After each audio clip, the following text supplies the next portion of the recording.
Film garapan sutradara Jaume Collet-Serra ini menceritakan tentang teror sekelompok remaja yang terjebak di sebuah kota mati.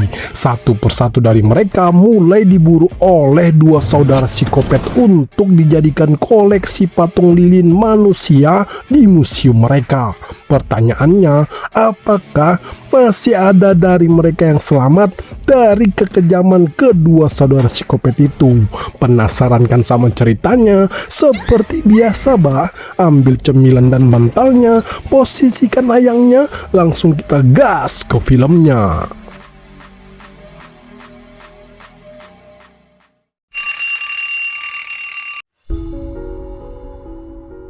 Cerita berlatar pada tahun 1974 yang dimana diperlihatkannya kita dengan seorang ibu yang tampak sibuk membuat cetakan lilin ini sambil mengasuh anaknya, lalu diikuti dengan kedatangan suaminya yang membawa salah satu anaknya lagi sedang mengamuk hebat pun langsung menundukkannya secara paksa.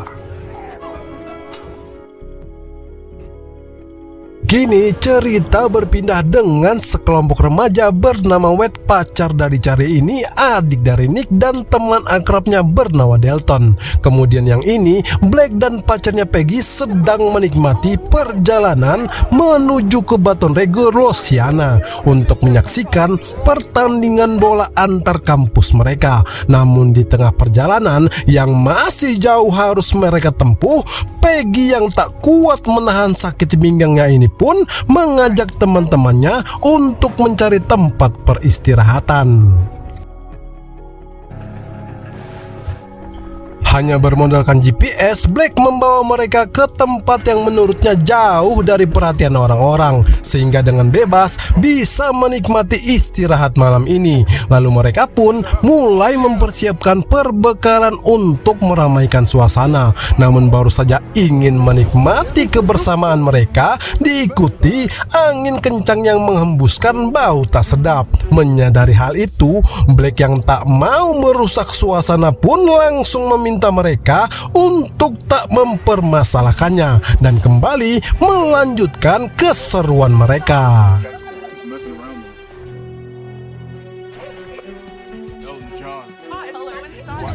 Baru saja menikmatinya, keseruan mereka ini harus terhenti ketika melihat kedatangan mobil yang menyoroti lampu ke arah mereka ini pun mencoba tetap tenang, dan Black meminta untuk tak melakukan hal itu dengan baik-baik. Akan tetapi mobil yang mimin juga belum tahu siapa pengemudinya ini tak menghiraukannya, sehingga membuat Nick ini marah dengan melemparkan botol minuman tepat mengenai lampunya pun langsung pergi meninggalkan mereka.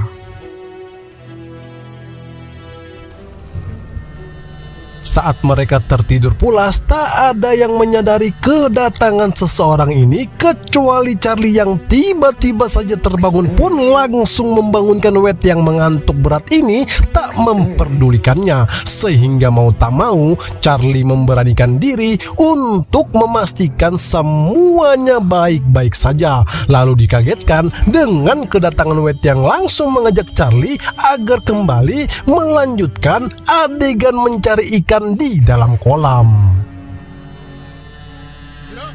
Keesokan paginya, Black yang sadar bangun kesiangan pun langsung membangunkan teman-temannya dan bergegas mengemasi barang mereka masing-masing, termasuk Delton yang kehilangan kameranya. Begitu juga dengan Wade yang ingin memanaskan mobilnya pun merasa ada yang berbeda dari suara mesinnya pun mendapati fan beltnya terputus. Sementara di sini, Peggy dan Charlie yang baru saja selesai pipis-pipis manja kembali mencium bau tak sedap seperti tadi malam pun membuatnya penasaran untuk mencari tahu dari mana bau tak sedap itu berasal pun tiba-tiba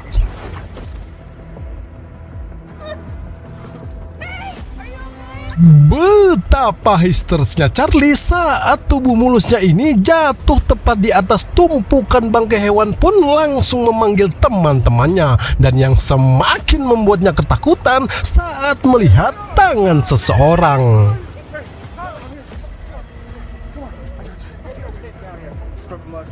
Setelah Wade mengamankan Charlie, ketegangan mereka masih belum berhenti ketika melihat kedatangan mobil yang mereka curigai sebagai pelaku teror tadi malam. Lalu saat pria bernama Lester ini membuang bangkai hewan yang dibawanya, langsung dikasih tahu oleh Charlie kalau ada potongan tangan misterius yang dilihatnya tadi pun bergegas memastikannya. Dan ternyata kawan, bukanlah tangan manusia sungguhan.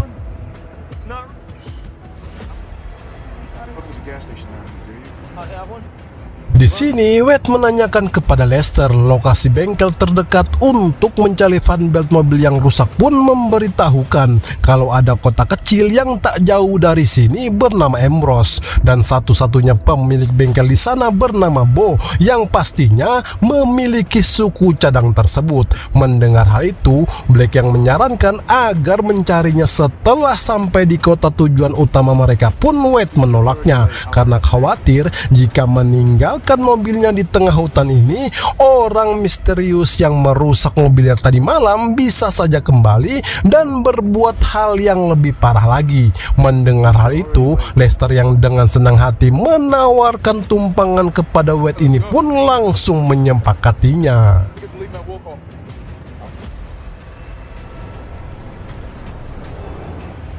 Di tengah perjalanan, Lester yang melihat Charlie ini seperti janda pirang di sebelah rumahnya pun membuat Charlie risih. Ditambahnya lagi bau tak sedap dari macam-macam hewan yang bergantungan. Lalu saat meminta Wade agar membuka kaca jendela yang ternyata rusak pun meminta Lester untuk membukanya. Dan yang semakin membuat Charlie panik ketika melihat pengaman sarung pisau Lester terbuka pun langsung mencabutnya. Wade yang menanyakan kota sesuai perkataan Lester tadi pun mengatakan kalau kota itu berada setelah tikungan di depan ini dan meminta Wade untuk membantunya memindahkan gear mobilnya menjadi mode 4WD agar bisa melewati jalan yang rusak itu. Namun Charlie yang merasa ada yang tak beres dengan nada tinggi meminta Lester menurunkan mereka di sini saja. Mendengar hal itu, Lester yang tersungging pun dengan wajah emosinya langsung mengeluarkan mereka dari mobilnya ini.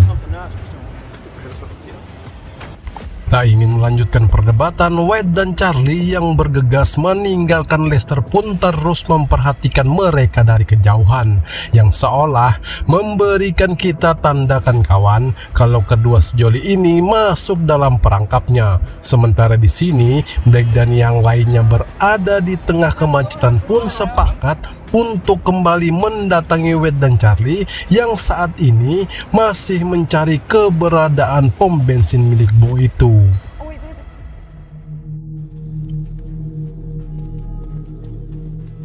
Akhirnya sampailah kedua sejoli ini di pom bensin yang dimaksud. Namun tak ada satupun orang yang mereka temui, sama seperti tempat-tempat lainnya. Kemudian diikuti dengan panggilan telepon dari Peggy yang menanyakan keberadaan mereka pun Charlie mengatakan kalau Wade dan dirinya masih di kota Ambrose. Wade yang melihat museum lilin itu bermaksud ingin mencari bantuan di sana. Akan tetapi Charlie meminta agar ke gereja saja karena lebih dekat dengan mereka dan sudah pasti ada orang di dalam sana. Tapi sayangnya kawan, kedatangan mereka ini bertepatan dengan acara pemakaman seseorang. Baru saja bergegas pergi, Charlie dan Wade yang dihampiri oleh seorang pria ini ternyata adalah si Bo, pemilik pom bensin yang mereka cari. Tapi sialnya, maksud dan tujuan mereka mencarinya tak ditanggapi dengan baik karena masih emosi dengan tindakan mereka yang masuk ke acara pemakaman ini tanpa permisi pun langsung meninggalkan mereka. Lalu baru saja ingin pergi dari sini, Bo yang kembali mendatangi mendatangi mereka pun langsung meminta maaf kepada Charlie atas sikapnya tadi dan meminta menunggunya di pom bensin setelah ia menyelesaikan pemakaman ini. Tanpa memperdulikan, Wade yang cemburu pun menatap Bo dengan tatapan tajam.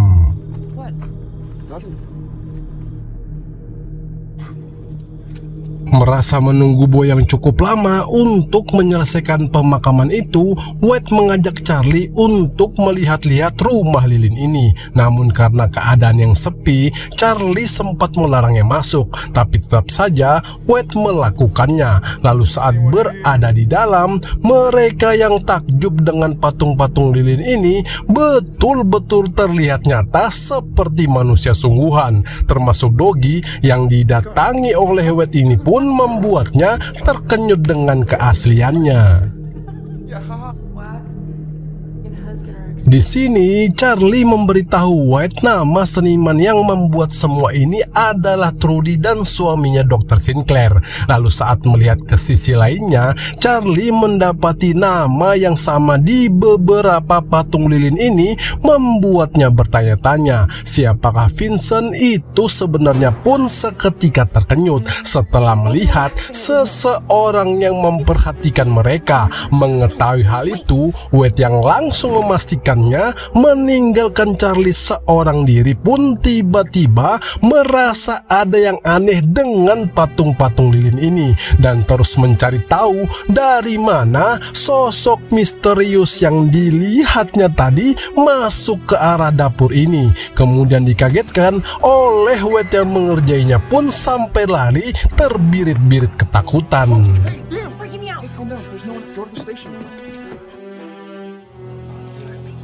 Singkat cerita, Black yang kelelahan meminta Nick dan Dalton untuk menjemput Wade dan Charlie yang berada di pom bensin milik Bo ini tak menemukan fan belt yang ukurannya pas dengan mobilnya, sehingga ia memutuskan menyiasati keadaan dengan memakai fan belt lain yang berukuran sedikit agak panjang sebagai alternatif darurat. Lalu saat ingin pergi dari sini, Bo yang tiba-tiba muncul pun terlihat emosi dan menuduh Wade ingin mencuri barang di tokonya. Mendengar hal itu, Wade yang langsung membantah dan menjelaskan kalau ia sudah meninggalkan sejumlah uang di meja kasirnya. Melihat hal itu, Charlie yang mencoba mendinginkan suasana meminta maaf atas kelakuan mereka kepada Bo ini pun akhirnya memahaminya. Kemudian Bo mengatakan kalau ia memiliki fan belt dengan ukuran sama seperti yang mereka cari pun langsung mengajak Wade dan Charlie pergi ke rumahnya untuk mengambil barang tersebut. Di tengah perjalanan, Wade menyatakan kekagumannya dengan rumah lilin itu ditanggapi dengan baik oleh Bo.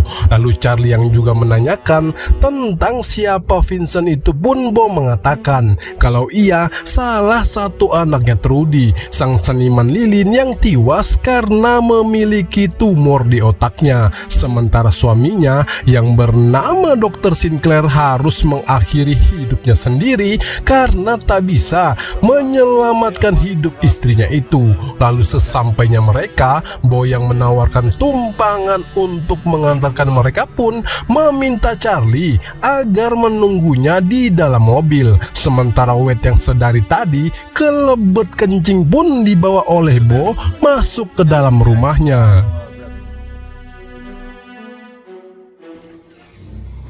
Selesai membuang hajat, Wade yang melihat pintu kamar ini terbuka pun membuatnya penasaran dan tanpa permisi langsung memasuki kamar yang tampak seperti ruang kerja tua ini pun membuatnya semakin penasaran setelah melihat taksidermi basah yang artinya pengawetan hewan menggunakan cairan kimia dan mendapati sertifikat Dr. Sinclair yang dikatakan oleh Bo tadi ternyata seorang ahli bedah. Sementara di sini, Charlie yang mulai bosan menunggu mereka tak kunjung keluar pun seketika membuatnya teringat kalau mobil di depannya ini adalah pelaku yang mengganggu mereka di perkemahan tadi malam. Wade yang berusaha tenang mencari jalan keluar dari gelapnya ruangan ini seketika menjadi panik saat pintu yang ia masuki tadi terkunci dengan sendirinya dan tak menyadari ada seseorang yang mendekatinya ini langsung memotong urat engkel kakinya pun berusaha menghindari pelaku yang tak diketahuinya. Lalu saat mencoba mempertahankan dirinya yang sudah lemah tak berdaya ini kembali mendapat serangan brutal dari sosok yang dilihat oleh Charlie saat di museum tadi.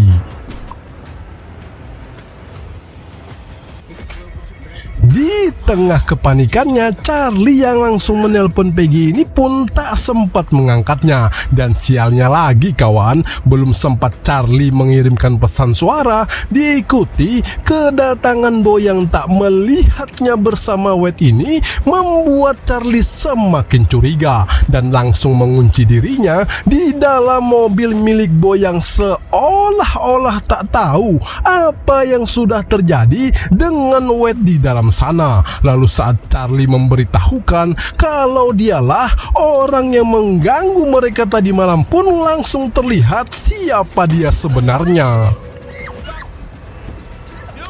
Tak ingin pasrah dengan keadaan, Charlie yang berusaha melakukan perlawanan pun berhasil membuat Bo melepaskan cengkramannya. Tapi sialnya kawan, ban mobil yang terperosok ini membuat Charlie kesulitan untuk menyelamatkan dirinya. Lalu saat ingin mengambil handphone miliknya, ia kembali dibuat panik. Dengan kemunculan Bo yang terus memburunya pun berusaha mencari pertolongan. Kemudian diperlihatkannya kita dengan keadaan Wade yang sudah tak bisa berbuat apa-apa ini hanya bisa pasrah, meringis kesakitan saat dirinya mulai direstorasi tanpa adanya anestesi.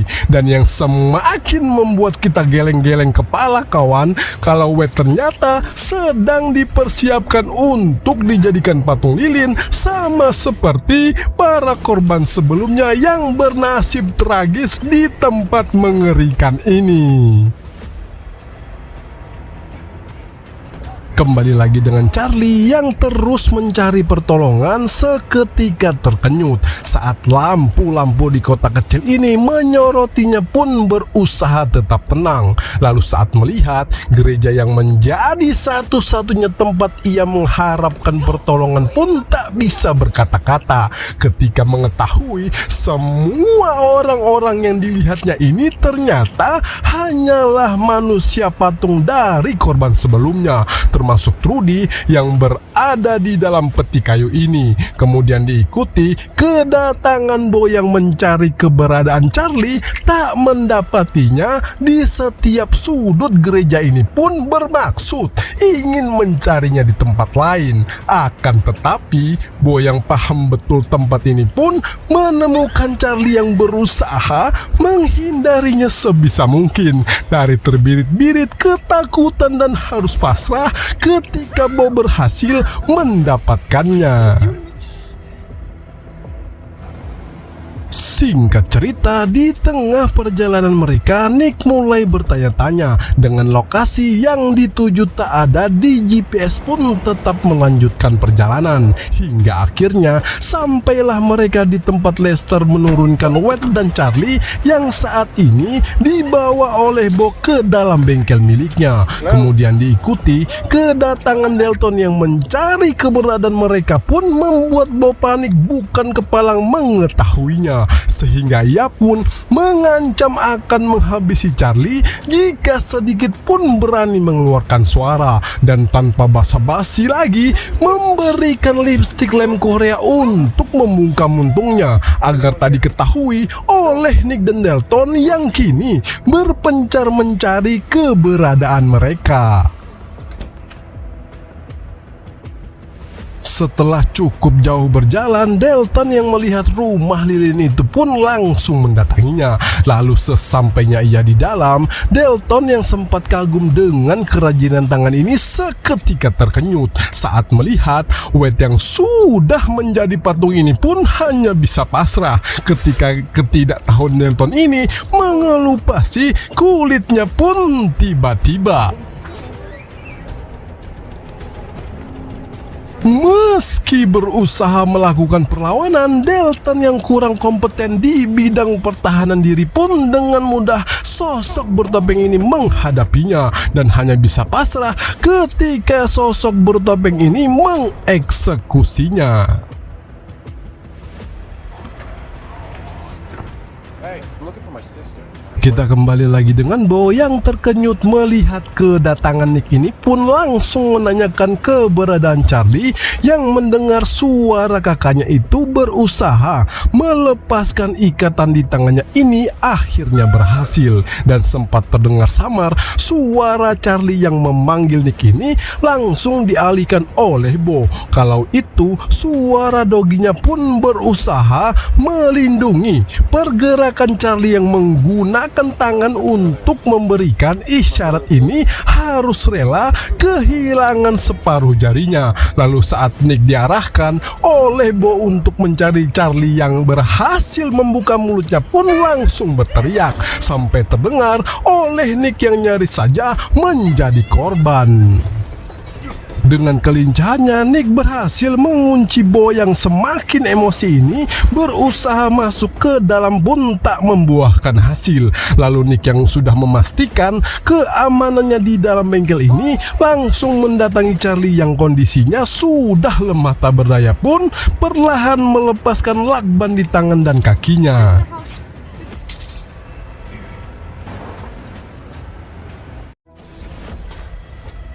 Mengetahui Bo meninggalkan tempat ini, Nick yang memastikan keadaan aman pun langsung menghubungi polisi. Tapi sialnya, teleponnya tak berfungsi. Lalu Charlie yang teringat dengan rumah salah satu warga pun langsung membawa Nick untuk mendatanginya. Namun sayang sungguh sayang kawan, lagi dan lagi di tempat ini memang tak ada satupun manusia yang betul-betul keasliannya. Kemudian di sini, Black yang baru saja selesai mencari ikan di dalam kolam ini mendengar musik radionya di luar mati pun langsung mengeceknya, lalu melihat pesan suara dari Charlie tadi. Sementara Peggy yang baru saja ingin memejamkan matanya dikagetkan dengan sosok bertopeng ini pun berusaha menyelamatkan dirinya dan sempat terjatuh tepat di depan mata kepalanya melihat Black sudah meregang nyawa.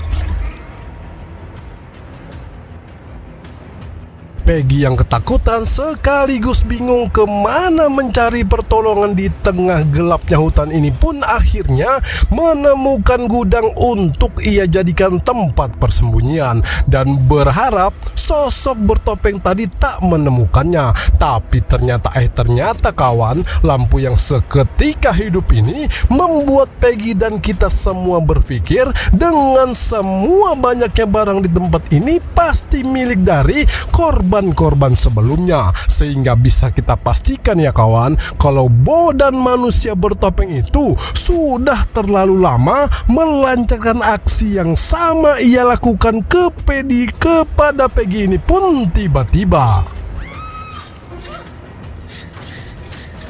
Astaga naga, Peggy yang berusaha menghindari manusia bertopeng itu pun bersembunyi di dalam mobil ini. Tapi sialnya kawan, manusia bertopeng itu lagi dan lagi terus memburu Peggy yang mengetahui keberadaannya pun melakukan perlawanan dan kembali mencari tempat persembunyian. Lalu saat ingin memastikan keberadaan manusia bertopeng itu pun akhirnya ikut menjadi korban.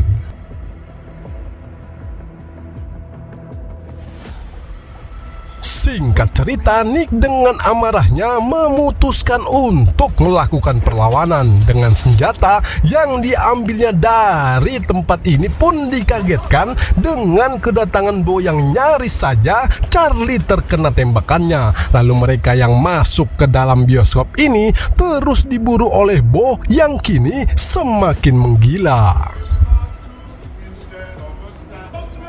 Karena dia yang membuat tempat ini, Bo mulai menghitung satu persatu patung-patung yang sering dilihatnya pun akhirnya menemukannya. Tapi ternyata hanya sama warna rambut saja. Lalu saat ia mengarah ke bagian depan, Bo yang melihat keberadaan Charlie ini nyaris saja mengenainya pun justru menjadi sasaran tembakannya Nick dan Charlie yang langsung pergi dari tempat ini dan terus diburu oleh Bo yang akhirnya tersungkur tak berdaya.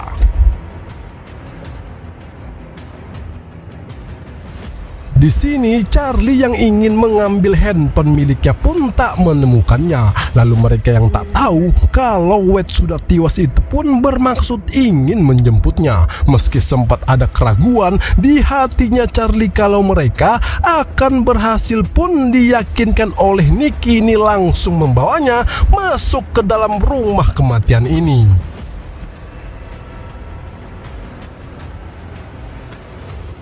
Ketika berada di dalam, Charlie yang kebetulan menemukan telepon kabel ini bermaksud ingin menelpon polisi. Namun ternyata sudah tak berfungsi lagi.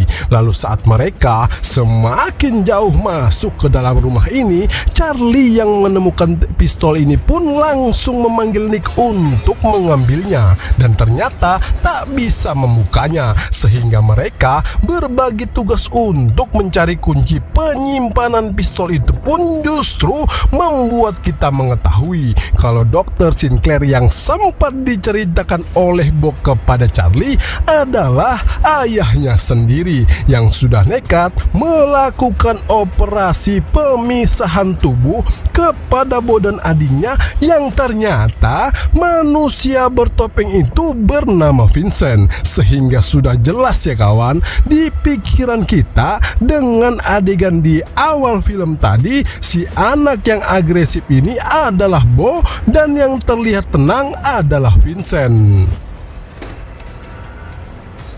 Oke, kita lanjut ke laptop ya kawan. Terkenyut dengan kedatangan Bo yang ternyata masih hidup ini sempat membuat Charlie panik pun langsung diperingatin oleh Nick agar tetap tenang saat melihat Bo tertatih-tatih menuju ke ruang dapur ini berusaha melepaskan 2 busur panah yang ada di tubuhnya. Lalu diikuti dengan kedatangan mobil yang dilihat oleh Charlie ini membawa mayit Peggy dan Black itu pun tak bisa berkata-kata dengan kekejaman Vincent yang langsung didatangi oleh Bo ini juga melihat kelakuan adiknya pun langsung memarahinya karena sudah melakukan tindakan tanpa mengikuti arahannya. Di sini akhirnya Charlie paham betul setelah melihat potongan surat kabar dan foto-foto tadi kalau kedua psikopat ini saudara kembar siam yang dipisahkan oleh orang tuanya sendiri. Meskipun selamat, Vincent yang harus menanggung ketidaksempurnaannya ini dengan menutupi wajahnya menggunakan topeng lilin buatannya sendiri yang diwariskan oleh ibunya. Dan sialnya kawan, Bo yang menemukan foto dirinya ini mulai menyadari kalau Nick dan Charlie berada di dalam rumahnya ini pun tiba-tiba. Tanpa membuang-buang waktu lagi, Nick langsung membawa Charlie keluar dari dalam rumah kematian ini melewati jalur bawah tanah. Lalu saat ingin menghidupkan lampu untuk menerangi jalan, mereka pun sembarangan mengutak-atik panel lampu ini. Dan sialnya kawan, ketidaktahuan mereka itu justru membuat keberadaannya diketahui oleh Bo dan Vincent. Meski tak mengetahui kemana arah tujuan jalur bawah tanah ini, Nick yang terus memandu Charlie pun akhirnya masuk ke dalam ruang rahasia Vincent ini, membuat Nick terkenyut saat melihat Dalton yang berada di kerangka patung lilin pun bermaksud ingin menyelamatkannya. Tapi sialnya kawan,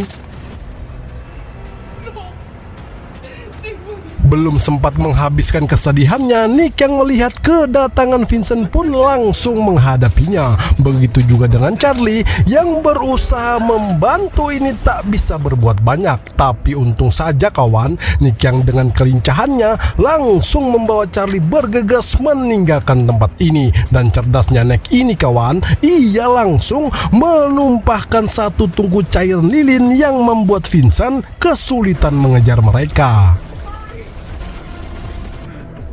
Masih terus mencari jalan keluar, akhirnya Charlie dan Nick yang dihadang oleh Boboiboy ini pun langsung menyerangnya. Lalu terjadilah adu mekanik antara mereka yang kali ini didominasi oleh si Boboiboy pun membuat Charlie tak gentar meski terkena bogem di muntungnya.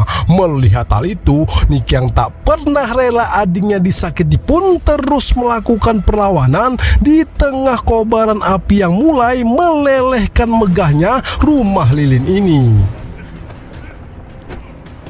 Boboiboy yang kini menguasai keadaan tentu membuat Nick tak mau menyerah pun mampu membalikan keadaan. Namun sialnya kawan, Boboiboy yang kurang sportif ini menggunakan pisaunya untuk melumpuhkan Nick. Tapi untung saja Charlie yang langsung memangkung muntungnya pun tak diberi kesempatan untuk kembali hidup di dunia ini. Akan tetapi perjuangan Charlie kali ini belumlah selesai kawan, ketika kedatangan Vincent yang melihat saudaranya sudah tewas pun membuat kemarahannya semakin membara.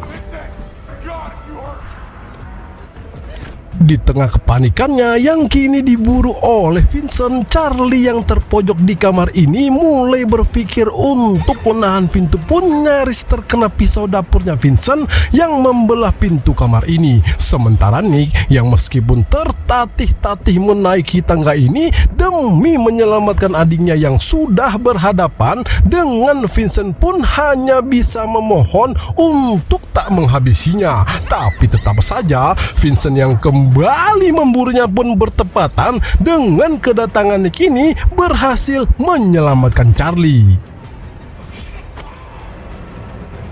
Mendengar teriakannya Nick, Charlie yang langsung mendatanginya pun bingung harus berbuat apa. Lalu melihat pisau yang masih tertancap di pahanya Nick itu, langsung mencabutnya pun tanpa basa-basi. Meskipun sudah menghabisi kedua saudara psikopat itu, Nick dan Charlie masih harus berjuang keluar dari dalam rumah lilin yang terbakar hebat. Di sekitar mereka ini mulai menenggelamkan mayat Bo dan Vincent yang ada di bawah sana. Hingga akhirnya mereka yang sudah terpojok pun membuat Charlie berpikir cepat saat melihat dinding yang juga terbuat dari lilin ini langsung mengajak Nick bekerja sama untuk menggalinya dengan sisa-sisa tenaga yang mustahil bagi mereka bisa selamat dari reruntuhan rumah lilin ini pun akhirnya berhasil selamat dari mimpi buruk yang menimpa mereka dan hancur menenggelamkan semua kengerian yang ada di dalam sana. Keesokan paginya, polisi, pemadam kebakaran, dan tim medis akhirnya berdatangan ke lokasi TKP. Kemudian diperlihatkannya kita dengan seorang polisi yang bernama Abah Jafar ini menceritakan kepada Nick dan Charlie kalau kota Embers ini ternyata sudah resmi ditinggalkan setelah pabrik penggilingan gula tempat dieksekusinya Peggy itu tutup 10 tahun lalu. Bahkan nama kota ini sudah dihapus dari peta resmi kedinasan mereka dan benar-benar terisolasi dari dunia luar tanpa ada yang tahu kejadian ini jika tak melihat asap kebakaran dari rumah lilin itu. Lalu baru saja Abah Jafar meninggalkan mereka, mendapat informasi dari anggotanya kalau keluarga Sinclair itu mempunyai 3 anak yang ternyata adalah Lester, dan cerita pun selesai.